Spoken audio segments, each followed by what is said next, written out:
Hey everybody, Scott with Tango Down Production. Want to do a quick AR-15 update video. I've added a couple things to my AR-15s, and that way I can get these videos up and kind of delete the old ones. First one's going to be my 223 AR-15, which is right here.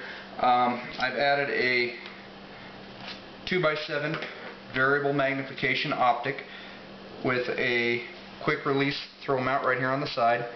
I decided to go with this instead of a holographic optic simply for the application that I've used it for in the past.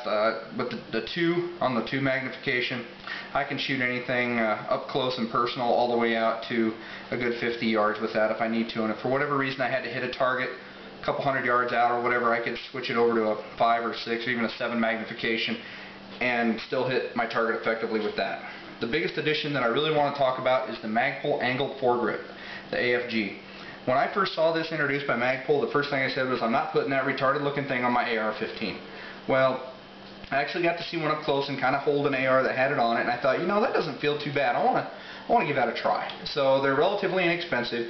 Go to Brownells or Midway and look at the prices there. I think Brownells has them. They're actually about $20, maybe even $30 cheaper than some of your other higher end vertical foregrips that are out there. And honestly, I love this angled foregrip. Since I've added it to this AR-15, I've also added it to my 9mm one as well, which I'll show here in just a second. But I'll go to this side here, and you can see, even with the angled foregrip, I'm still able to acquire my tactical light I have on the side here.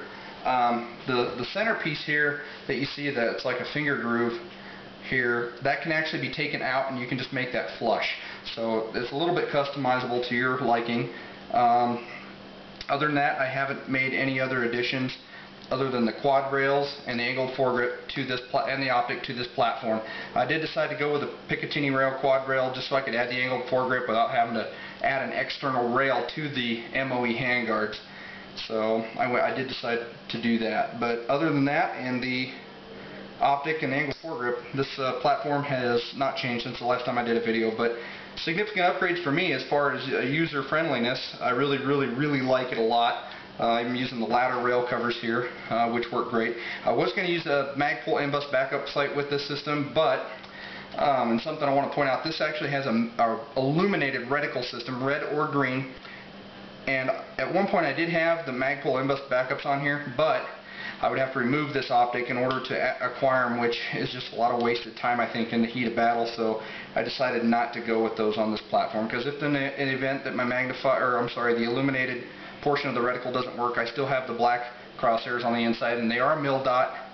It has a automatic built-in range adjustment here, so I can go from 2 to 3, 4, and even 500 adjustment on here, and it'll compensate for the bullet drop on a 55 grain weight bullet. So anyway, that's the 223, and then the 9mm platform, as you see here.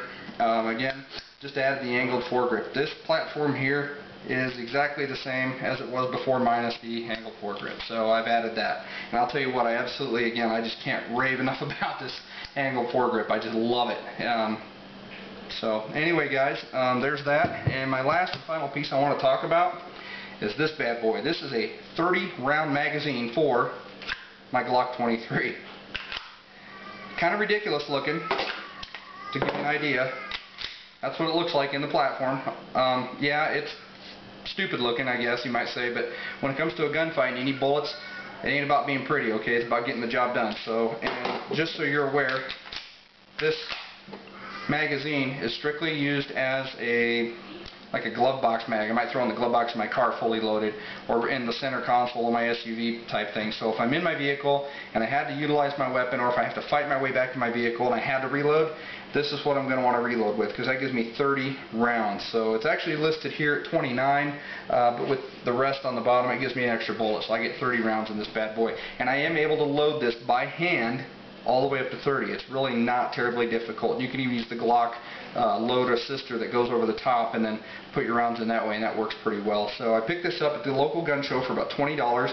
I'm not sure the manufacturer. It is not stock Glock magazine, but it appears to have every bit of the quality of a Glock manufactured magazine.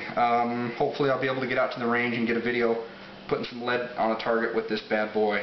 Rainier Bullets just sent me some 155 grain copper plated bullets to test out and use in my Glock and give some feedback to them on that. So, but anyway, yeah, this is a great system right here. You can see it with a magazine inserted.